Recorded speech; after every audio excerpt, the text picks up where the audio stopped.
If you enjoy movies, comic books, and pop culture, be sure to like and subscribe. Hello, ladies and gentlemen, and welcome to the REC Podcast, brought to you by REC Comics and Collectibles. I'm your host, Roman Chavez, and with me as always, Erik. Erik! What's up, Mike? You can find us on the gram at REC Podcast. You can follow myself at Roman REC Podcast. You can follow the shop at REC Comics, or you can come check us out at 7679 in North Union Boulevard in Colorado Springs, Colorado. And we have Big Tuna with us today.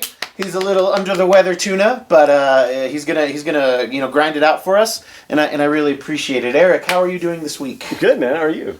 Erik, I am rolling. Are you? Right? We had a lot of announcements. We had a show wrap up that we're going to talk about, but Cinemacon is going on. Is this one in Vegas or is this in Florida? It should be in Vegas. It's usually in Vegas. But Cinemacon is basically Comic-Con for movies. We all used to work in the theater business for a while. And our boss would often go to South by South, or Show West, which is now Cinemacon. They also had Show East. I don't know if they still do it split up that way. But you have vendors there showing off new candies, new promotional material. And then they often bring clips or... man, that really threw me off. They often bring clips or, trailers and stuff like that to show. So Big Tuna is going to give us some of the finer points. Yes. Yeah, absolutely. So what makes CinemaCon interesting is that, like at these other conventions, like, at Comic-Con, we used to back in the day, you had Warner Brothers, you had, Fox, you had all these big studios bringing their first looks or their exclusive trailers and some of these things. And we've seen in the last few years that some of these distributors have moved away from Comic-Con. Yeah. I almost wonder if we're going to see, I hope this doesn't happen, but I almost wonder if what's happened to E3, the video game expo, which has now been canceled, when other, studios, game studios, they said, we're going to do our own thing this year, and it seems like COVID essentially has killed E3. I hope that doesn't happen with Comic-Con. I feel like there's enough big movie stuff that could still support Comic-Con. Comic-Con for a long time wasn't movie-driven. No. But so much of it now is pop culture, and it pulls a lot of stuff. Well, CinemaCon happening this week, we had two big studios that really brought a lot of stuff that people are talking about. Now, some of this has been released online. Some of this we may not see for months, possibly. So I'm going to give a quick rundown. We're going to start with Sony. So Sony Pictures is at CinemaCon. They had some things to show. The first thing that came up that really kind of stands out to me, and I think this is going to be a sleeper movie, is Gran Turismo. Now, what's interesting is Gran Turismo as a video game is you just drive a car. There's no storyline. It's not even. It's less storyline than like the Need for Speed. I was gonna say, didn't they do that with Need for Speed as well? Yeah, pretty much. Yeah. Making a Gran Turismo movie would be like making a live action version of Solitaire. But what's interesting is this works on two levels. They wanted to make a Top Gun like movie for cars, and that's super awesome to do with Gran Turismo. But this is actually a true story. So it turns out that many years ago there was a tournament of video game players, pro video game players, and it happened to be that a person who was a champion and kind of an award-winning Gran Turismo player transitioned to actual racing and became an actual race car driver. Oh, wow. So the movie is going to follow. It's kind of this true story. But Sony Pictures is behind they've developed the game. They're also developing the movie. So it'll be very interesting to see how that looks. Definitely the big news that Sony brought with them that's very much going to be relevant to what we're going to be talking about over the next few months. They brought footage from Kraven the Hunter. So let's recap because it's been a while since we've heard anything about the movie. Right. Aaron Taylor Johnson, who you'll recall, we saw him as Quicksilver. We saw him as Beefy Quicksilver. The non-bulletproof Quicksilver in the MCU in Avengers: Age of Ultron. He is leading off the title character. A lot was speculated about the direction this movie was going to go. Now, Sony had their Venom movies. They had Morbius. So they're not batting 500 in my opinion, at least. However, this when they came to CinemaCon, they were like, we are going to show footage that's going to let you know what to expect. and right off the bat, from the descriptions that were released of the footage, it is not online. There could be some terrible bootleg quality. I don't think it's worth watching. When we see this stuff, it's the way they want us to see it, so I would hold off on that. Yeah. Don't cheat yourself. Don't cheat yourself. Yeah. The two things that stood out to a lot of people is that this movie is going to be, it's going to take a gritty, violent tone, which I think could work. Some were saying that this looks like it's going to be Sony's Deadpool in the sense that they're wanting to like lean into the violence. Yeah, not like fourth wall stuff. But also they did confirm that that they are shooting it and releasing it to be R-rated. Now, again, what is this going to look like? We're going to get a Madam Web movie. You know, I think we should be getting at least another Tom Holland Spider-Man. The Venom movies make enough money that Sony's will look at another one for sure. How does Kraven fit into this? How true is it going to be to the character and how they're going to adapt it? There's a lot that's unknown. The footage did also tease, however, a metahuman appearance of the Rhino. So instead of getting the Paul Giamatti robotic mech suit Rhino, I think we're going to get much more of a comic accurate, probably a bulking, could be some sort of, animal hybrid sort of thing instead of a costume with a horn on it. We'll have to wait and see. Like the comics. But I'm curious, gentlemen. Besides having Aaron Taylor Johnson, it does also have Russell Crowe. He's playing his father. There is definitely some talk about there being kind of a leaning into like a father and son dynamic. My Kraven knowledge comes from Spider-Man the Animated Series. Yeah. So I'm curious what your thoughts are about whether or not you think that this Kraven the Hunter film can work as its own movie, or if it's going to have to kind of leech off the Tom Holland Spider-Man universe. It's one of those things that, and Sony's doing this, and they're getting money at the box office, but Kraven the Hunter is such a low-tier Spider-Man villain. He doesn't deserve his own movie, and he's definitely somebody that you have... Now, if you have Kraven and the Rhino against Spider-Man, that makes cool sense. That's comic book sense. I can do that. But to not introduce Kraven in a Spider-Man movie, to not introduce Madam Web in a Spider-Man movie, you're expecting these very, tertiary, I don't know if that's the right word, but these third-tier people to carry films, and it's just not going to work. Venom sells because Venom sells. Like, I have a hard time keeping Venom on the shelves in general, even when it's not great.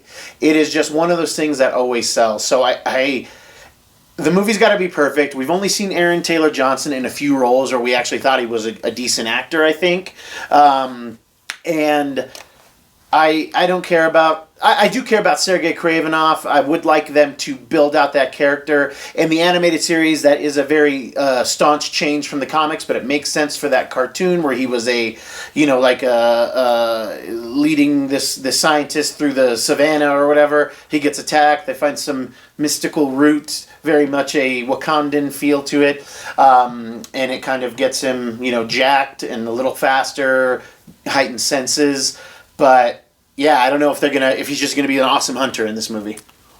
Like just a dude with a gun and a fur, what do you call that? Like a fur vest? Yeah, sure. Vest, lion's vest. Sure. Yeah, I don't know, dude. I don't care. Like, I'll watch it, but I'm not until I see this footage. Nothing about this excites me. Yes. Nothing about Madam Web excites me. Anything Fair else enough. from Big Sony? Enough. That was pretty much it for Sony. They did have a few other things. They showed off some more footage from Spider-Man Across the Spider-Verse. Again, I feel like that's somewhat baked in the cake in terms of... the first movie was a success. Yeah. A lot of people liked it. I was not really sold on the movie until I sat through and watched it, and I was like, this is incredible. I love the art style. I've said before on previous episodes that I'm a little worried that a lot of the sequel looks maybe a little too close to the first movie. I could be wrong. There's a lot I'm sure we don't know, a lot of surprises that'll be in store, a lot of Easter eggs. So I am pretty excited for it. I do, however, sort of have a little bit of apprehension about, are we going to get something new, or are we going to get more of the same? Sony did, however, they did have the Equalizer 3, Denzel Washington. Yeah. Having not seen any of them at this point. What? I know. He's blind in those movies, by the way. Is he? Oh my gosh. the thing that stood out to me as a nerd, they didn't have any actual footage because they've only been shooting for I think maybe like 2 or 3 weeks with the cast, but they did have some promotional materials showing the returning cast: Finn Wolfhard, Carrie Coon, Paul Rudd, and McKenna Grace in their Ghostbuster suits, leaning against the Ecto-1 for the sequel to Ghostbusters Afterlife. They're leaning in that it's going to be, we'll see it take place in New York. The shooting title of the movie is Firehouse, which obviously leans back to kind of the callback to the original home base of the Ghostbusters in New York City. Some set photos did show returning cast of Ernie Hudson, as well as William Atherton, who played the Ghostbusters' biggest nemesis, more than Gozer, more than Vigo, and that is the Environmental Protection Agency. So Walter Peck is going to show back up. I hope it's more than just a cameo. Yeah. I did enjoy they've in some of the video game adaptations, the video game adaptation that had the cast come back. They did the voice work for the Xbox 360 version, also featured William Atherton as Walter Peck, and they referenced the fact that he pretty much runs this government agency that the Ghostbusters bill to. So the more that you destroy in the levels, the more money you earn, and the more of a headache it is for him because it's all billable. So it's cool. I love to see that come back for sure in some way, more than just a little cameo. But that was probably the big stuff from Sony that came out. Warner Brothers was not to be outdone. They brought some of their cast. They brought some more footage. Probably the first thing we'll talk about is Blue Beetle. Now we did get our first look at it, which was quite underwhelming for many of us. The footage that was shown, however, did feature the movie's villain. I am going to have to break it to Eric, though. It is not Susan Sarandon, so I don't think we're going to have any uterus punch. Yeah. I don't think we are going to see that. But Carapax, who is from my cursory comic book knowledge, that would be the Google tab I have open, who is a DC Comics character, is being billed as a villainous role. May not be the only villain. It could be one of those more of a henchman sort of thing, strings pulled by Susan Sarandon's character, who again a lot of us are believing is likely the daughter of Ted Kord.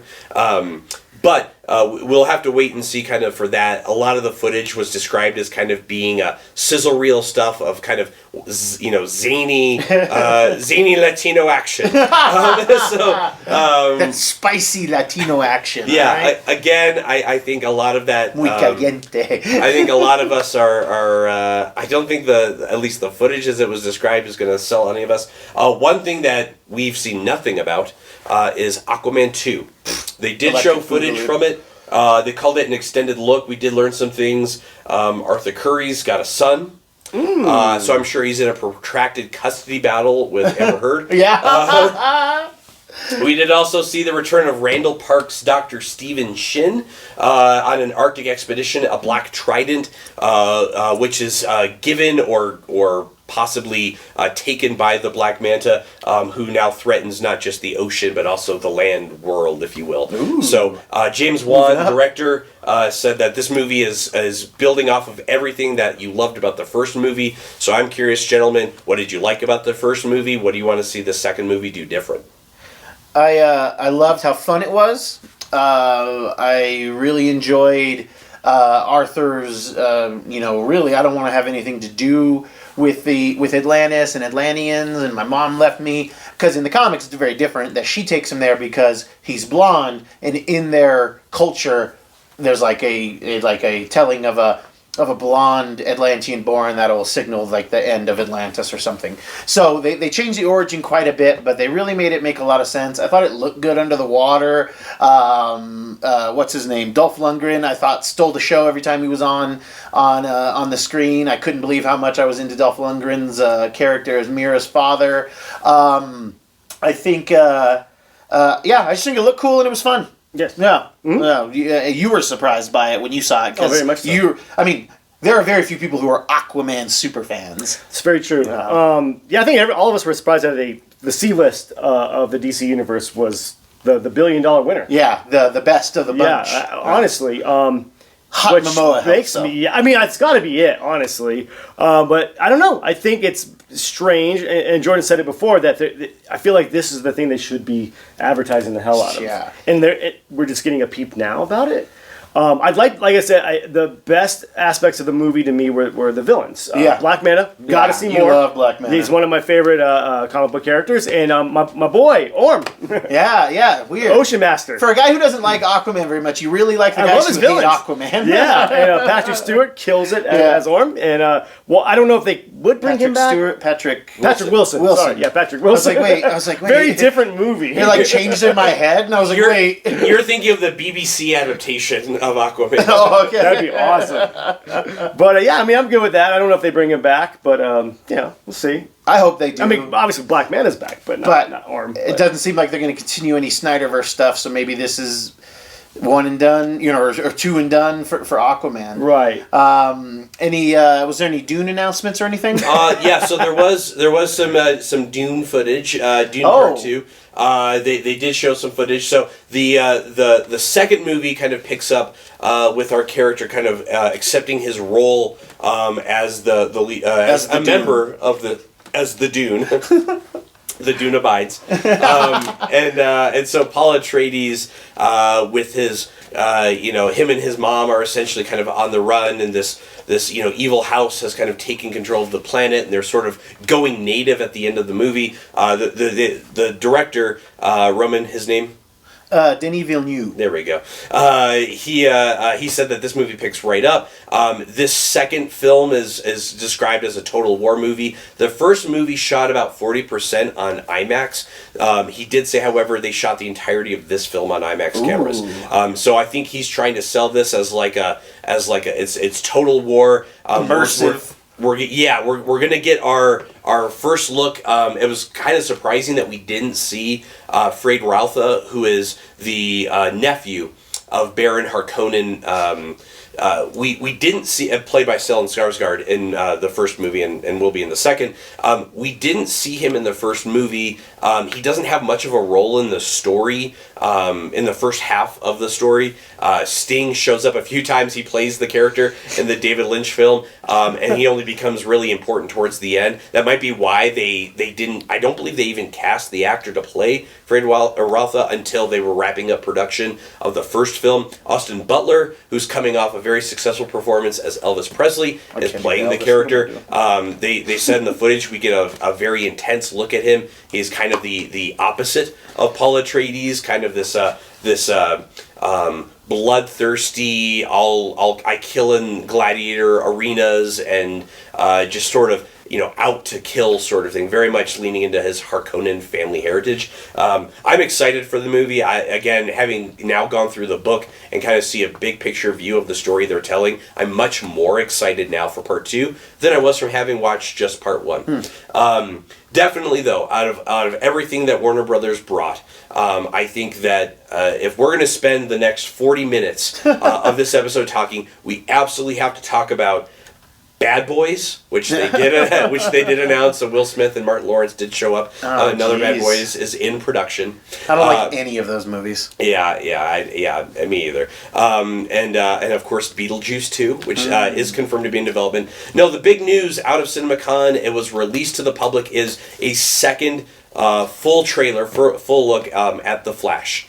The Flash is the next DC movie coming up. It was described as sort of the hard reset for the DC universe, going from the DCEU, the extended universe, to the DCU, kind of this readjusted universe led by Peter and James. Yeah. Now P&J. the footage does lean heavily into a lot of the scenes that we've already seen. I think we get more shots of scenes we've already seen in the marketing. We do get some new stuff. There's a couple of tidbits in there. So I'd like to hear the gentleman's thoughts on what they saw, whether or not the trailer is marketing itself better, and maybe where they'd like to see the story go. Well, I'm the biggest DC hater here, and also the biggest DC lover when it comes to comics. But, to your point, that it looks like a lot of the same image. That's what Marvel does, though. Marvel does that. So I think James Gunn, maybe he has some influence in just like showing us what without giving it away, showing us cooler angles of the same thing. So that way it's like, okay, they give us a couple more breadcrumbs and they give us things that make us excited, but we're still not, they're not spoiling the movie, which I'm a fan of because we've had that in the past. And, you know, they give us a couple more reveals, one of them being just kind of this, he did feel a little burnout, Bruce Wayne, our boy, oh my God, Michael Keaton, and he's got some very insightful lines. You get this moment of him kind of like being able to lead this, you know, young Barry who's made the mistakes, and them having to live with these issues. I think that it's got me excited. Barry Allen or Ezra Miller? But a little bit of both, all right? Yeah, it's a little bit of like, come on, kid, keep it together. They can't shelve another one of my Batman appearances. I think the trailer was cut great. There were a couple new scenes, very cinematic scenes, and great lines from Michael Keaton. I don't want to spoil it too much if you haven't seen it, but I really enjoyed it. Eric, you're kind of more in the middle when it comes to the DC stuff than I am. You know, I don't know. You like Joker? Yeah, I do. Yes. To Jordan's point, yes. I very much got the same. Like, we've seen this. Yeah. From a slightly different angle, Yeah. I guess. But you know, saying that Marvel does the same thing, sure. Yeah. But I feel like when they do it, you're giving us more. Yeah. You're giving us the things we've seen, but you're also giving us more, Yeah. not just a longer take Yeah. of that scene. Yeah. I feel like if it wasn't for Michael Keaton, this wouldn't be No, happening. I agree. Aside from Ezra Miller's shenanigans, this whole thing needs to just collapse. Yeah. And I feel like this is the reason. This is a way for it to collapse in a good way. Yeah. It's a way for them to, like, you know, hard reset and everything. I don't know. I feel like this is the turd DC's been holding in for so long, Yeah. and they just gotta drop it. They gotta drop it. They just gotta drop it and let it happen. Hopefully, it doesn't crack the toilet pipes on the way down, but we're gonna see what happens, dude. Hey man, we're gonna get Michael Shannon back. Like I said, they've got That me looked for good. that. They've got we me got with Keaton. bloated alcoholic Ben Affleck. Oh yeah. And you know what? And I'm not the biggest fan. I don't like the Keaton movies very much, but they've got me excited with some nostalgia because I remember what it Right. was like to be a kid and be excited to watch it and then just not care about the Well, movie. okay, so this is definitely a counterpart to Marvel's No Way Home from Spider-Man. Yeah. Now, I feel like we're not getting a sense of what this is. No. No Way Home, we kind of got a sense of what was going on. Yeah.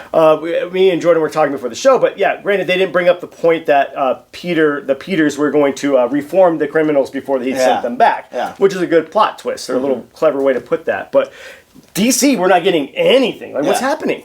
Yeah, because this implies that not only did Barry go back and change the timeline, Right. he's actually then either also in another universe or has gone to another universe. Okay. Because Michael Keaton's Bruce Wayne is not Ben Affleck's Bruce Wayne. So this implies not only back in time, but alternate Earth entirely. Because they're not the same Batman. So that's going to be a little weird for them to make that connection. Yes. Because there's no reason to have Michael Keaton in this movie. No.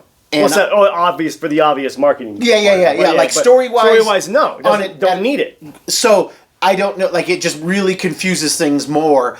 And I mean, is Keaton going to have a big role in this movie? It looks like he is. Yeah. It really does. Like, is it going to be because the marketing's swaying more towards Keaton. We had all hoped that we were going to see the other Spider-Man, but I don't think I'm alone in being like, oh my God, they're here and they're part of the the third act. Yeah. Is with them, and they're like being a part of this story. I don't know if we get that with Michael Keaton, but I really hope so. I think we will. Yeah, I really do. But I don't know. Well, I'm not going to not see it. No, yeah, this is been built up too This much. is the one that It's I'm gonna go watch. You know, I'm gonna make time for it as. I guess we got Guardians in a couple of weeks. We do. Here is an absolutely insane theory. I'm going to drop it right There we here go. because I'll tell you what, if this happens, like, good job DC for pulling this off. So, to lean off something that was said, we're getting two different Batmen, and those Batman don't exist in the same sphere, right? So we get a Ben Affleck Batman. We see the Black Zero event, the world engine, if you will. Yes. Presumably Gotham City. Awesome shot of him on this kind of bat motorcycle, that sort of thing. I'm guessing we're probably going to get one scene of Ben Affleck as Bruce Wayne. We'll probably get the action sequence of him as Batman. He'll die. Yay! And I think Barry will go back in time, maybe change something, and then when he goes back forward, now he's in a timeline where Keaton is the Batman, perhaps. Right? but that doesn't explain why that Bruce Wayne is there. No. However, here's my crazy, insane theory, right? So both of those events, both the events in the Ben Affleck Batman and the Michael Keaton Batman, have Zod involved, right? Because you've got we see the world engine, taking place, destroying, presumably, again, Metropolis, but, no Superman in the universe sort of thing to stop the machine. And then we also then get kind of this, desert. It almost looks like where Superman was with the military. Yeah, when he drops the satellite on him. Yeah. So the Lois kind of, is with him in Man of Steel, like a salt flat kind of desert environment, and you've got these Kryptonian ships, and we see Zod and maybe Feora, or we might see some of the other Kryptonians or whatever. Here's my insane theory, though. All right, lay it on. What I want to see happen is I want to see that Zod, who's this threat that Supergirl and Keaton Batman and low budget Barry, that they're all teaming up to stop or whatever. That's Michael Shannon. What would be awesome? What would be a fantastic twist is if in the Ben Affleck, it's a shorter sequence. Barry, can't save the world, so he runs back in time to change something else, kind of thing.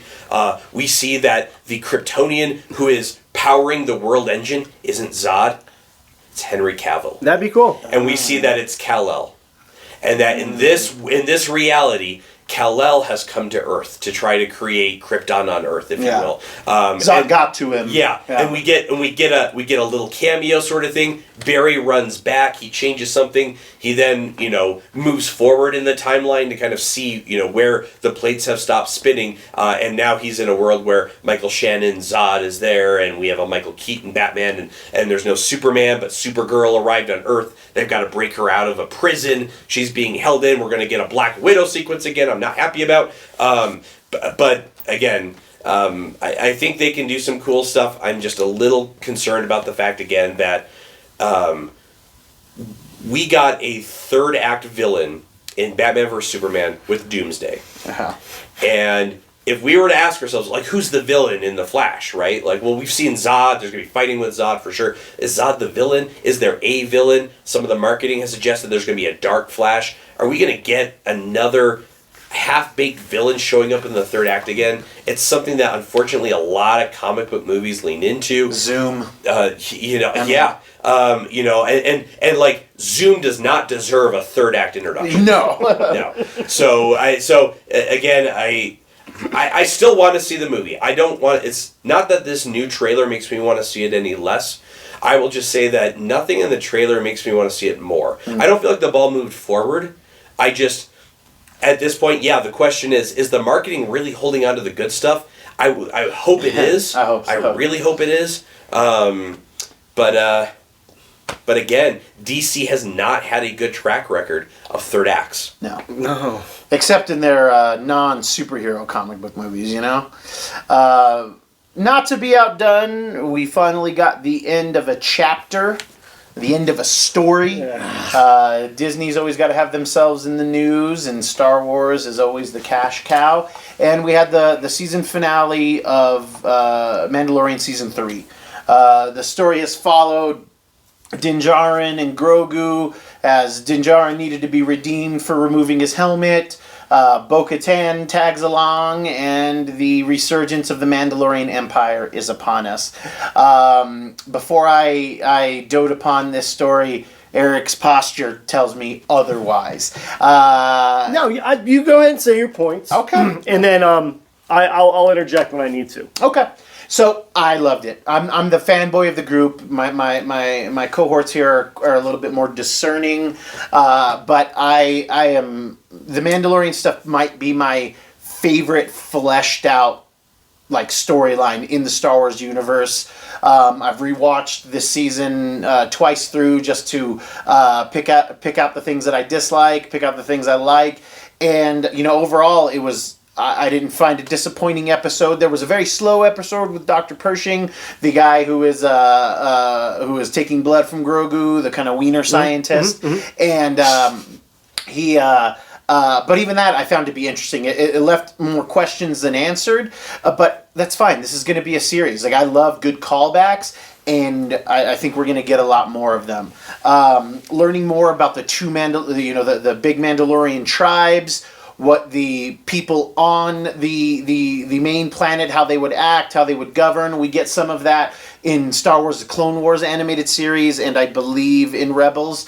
But we getting to see these two factions, why they don't get along and why they should get along. The reforming of Mandalore, that was such a big deal that the Empire take out Mandalore because they were the one nation that could possibly pose a threat if they organized. But Mandalorians are always warring nations, people who walk the way, people who don't. So we get to see, and I love, Bo-Katan says this from her first appearance, I believe, in the show, Mandalorians are stronger together. It was great to see them unite. We got to see more tech, the Mandalorian armor that these lame troopers, yet again, doesn't matter how cool their tech is, they're just getting blown out of the sky. That's always a problem. But the expanding on Grogu's character, him deciding to walk the way of the Mandalore at this point, I mean, he can do it and still go back and learn Jedi training, maybe, I don't know, but it's nice to see them kind of play off each other, him not be Grogu not be the victim all the time, him being something that can defend itself a bit, at least until Papa Din gets there. And yeah, dude, I love it. Moff Gideon's a great villain. Paz Vizsla was an awesome freaking Mandalorian kind of counter to Din Djarin, and I'm digging Bo-Katan and her show my face Mandalorians. Hey, fair enough. To be honest with you, I feel like not just the Mandalorian, but the Star Wars universe at large is very in the business of wasting time. A lot of the stuff in Mandalorian, especially, I'd say episode 2 especially, is a lot of like backtracking and stuff that the characters should be smart enough to get through on their own. Yeah. But having to get captured and recaptured so they can go back and get help. It feels like a lot. It feels like 10 minutes of actual story being stretched into like 30 minutes. Sure. And I mean, granted, their high points are great, but for the most part, I feel like it's just like watching a lava lamp. It's very beautiful, but I'm not getting anything out of it. But man. is that not what a book is like? There's boring chapters in a book. Sure. So don't get me wrong. I love boring books, man. I love Steinbeck. Steinbeck's great. Yeah, but I mean, if there was a lot of complaints. The last episode was around 38 minutes long. Sure. But it was mostly I don't mind action. slow stuff, but at the same time, you've got to give me something. Yeah. I don't mind slow dialogue, What are you trying to pacing.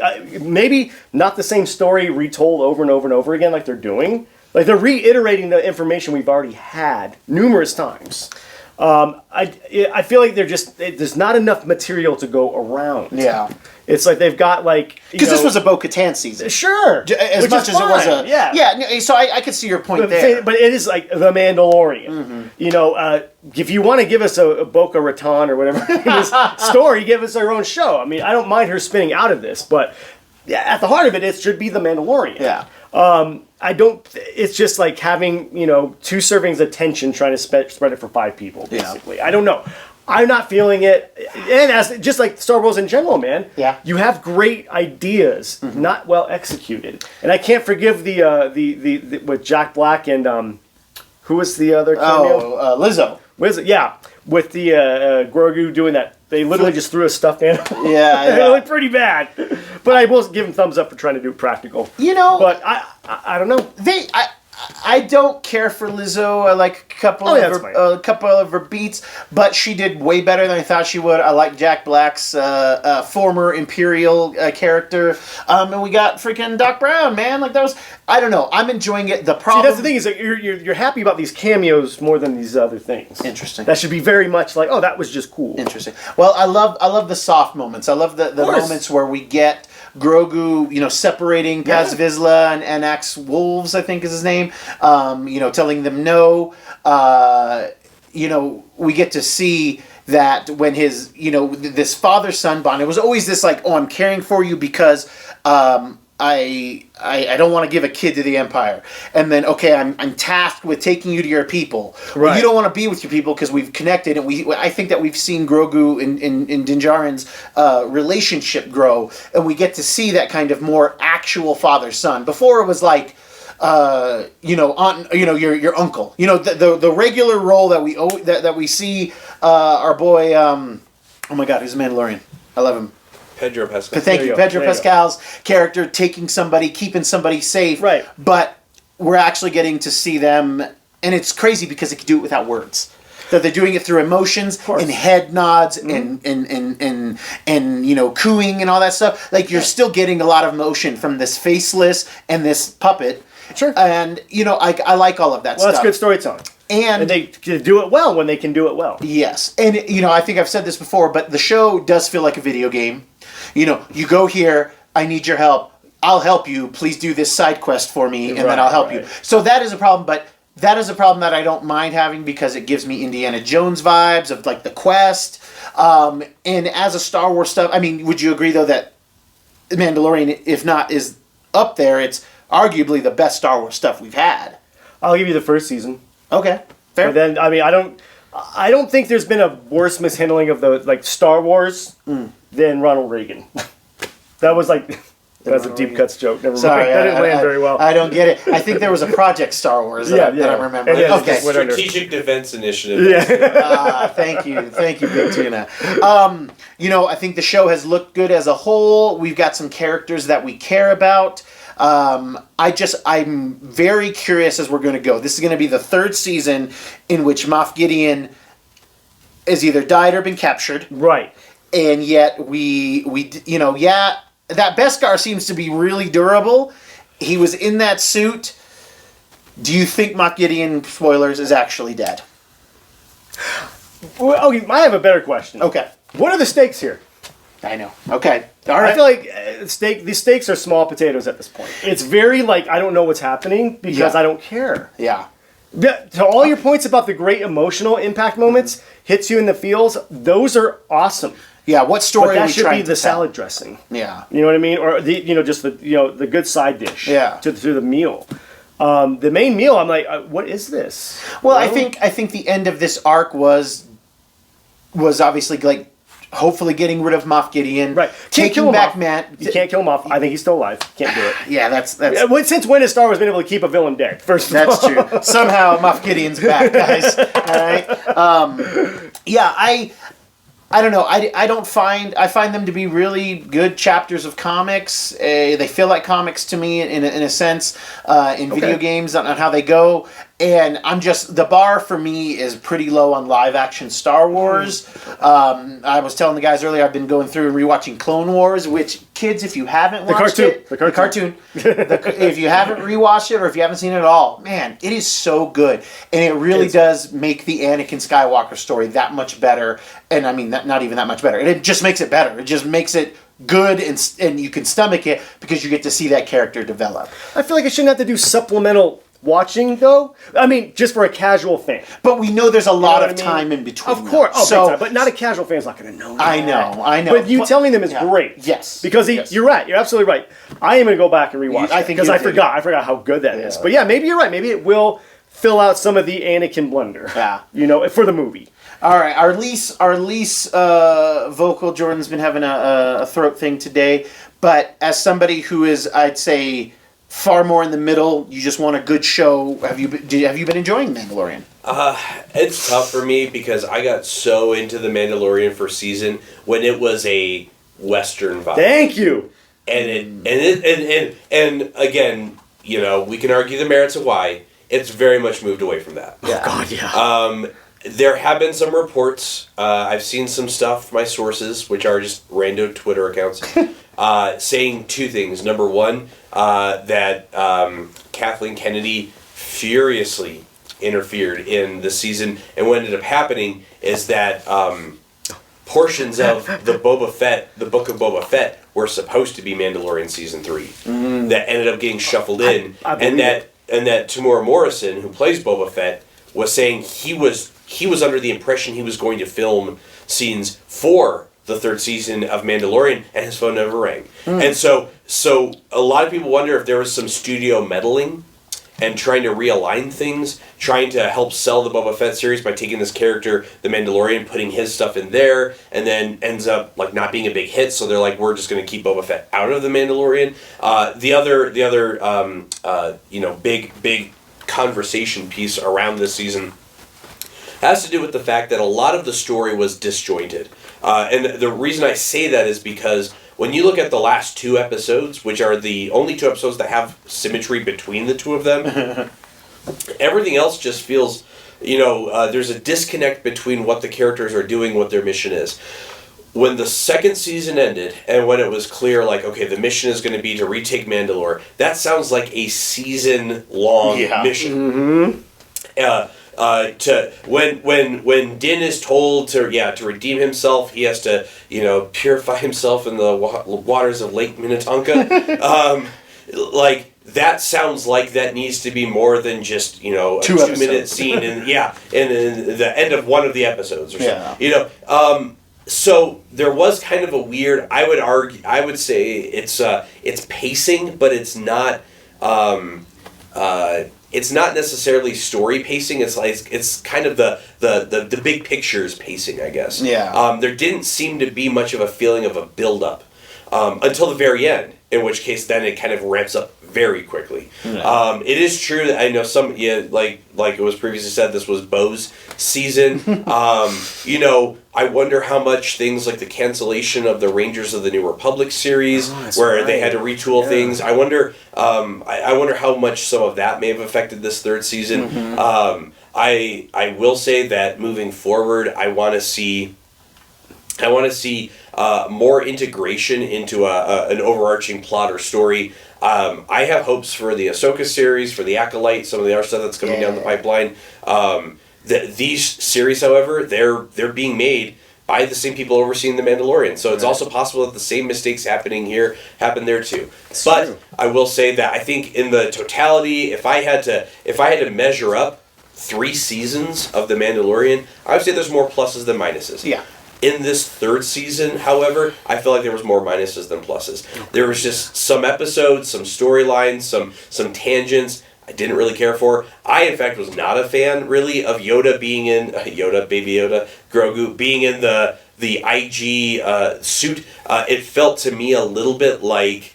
what is something else that we can make this character have that we can make an action figure out of? Absolutely. Because then it went away fairly quickly. Yes. Which I'm glad that they did that. I didn't want to see him in it for too long. No. Yeah, that's because then it changes the character, changes what you like about the character. Like, I love the fact that people, like, walk away from him, and you just see, like, a...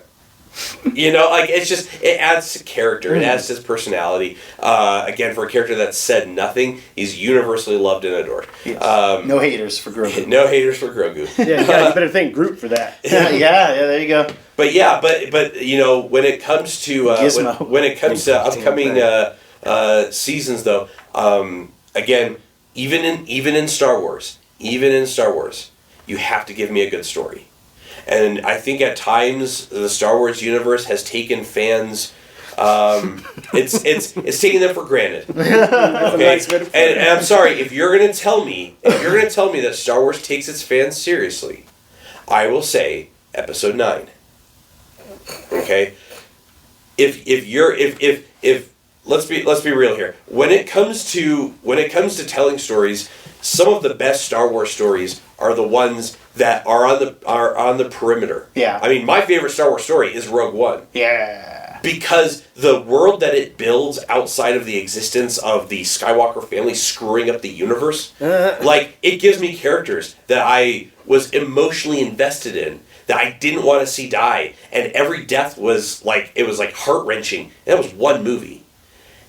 And I don't feel the same. I mean, those Mandalorians could get off left and right, and I'm like, oh, yeah, cool. What? Past Vizsla. I don't know. And so, getting back to telling us a good story in the Star Wars universe, like, that should be the guiding light for the series. Not, we need 2 episodes, we need a tangent episode, we need a middle arc season that brings us towards the conclusion, or we'll have a 2-part finale. It felt like a lot of stuff this season was formulaic, but it was not well integrated. I disagree with you guys, but I love it. I think they need to bring it back to small scale for Mandalorian. I loved the Western aspect of the first season. I agree. I felt like, in a strange way, and I would even say Jon Favreau would even admit this, it felt like a Cormac McCarthy novel. Redness in the West specifically. You've got the lone character, but then you're learning more and more about this character, and there's parts of it you love and don't love about this character, and it's divulging humanity. And I felt like that was the first season in a nutshell. All these ragtag kind of scallywags, for less or a better word, they were great, man. I mean, even kind of like No Country for Old Men, which is another Cormac McCarthy novel and movie, but it's like the lone gunman. Yeah. But he's like, man, he's done some bad, but you start to root for him. Yeah. You're not sure about this guy. Yeah. Because Din seems to be just like the best dude. He's got a moral compass. He's gonna do things. I loved his reference in like season 2, I think, where he says, that the Jedi, or they say Jedi or they can't have attachments, and he's like, well, that's like the opposite of our creed. Like, we value like loyalty and friendship. So it's like it's a cool dynamic, and it's nice to see that even though they're these big warring guys, and the Jedi are supposed to be this like peaceful thing, they kill lots of people. They all kill lots of people. But at least the Mandos are like, I'm good with it. What I felt was a very small afterthought in the final episode. Afterbirth, probably. Was the destruction of the Darksaber.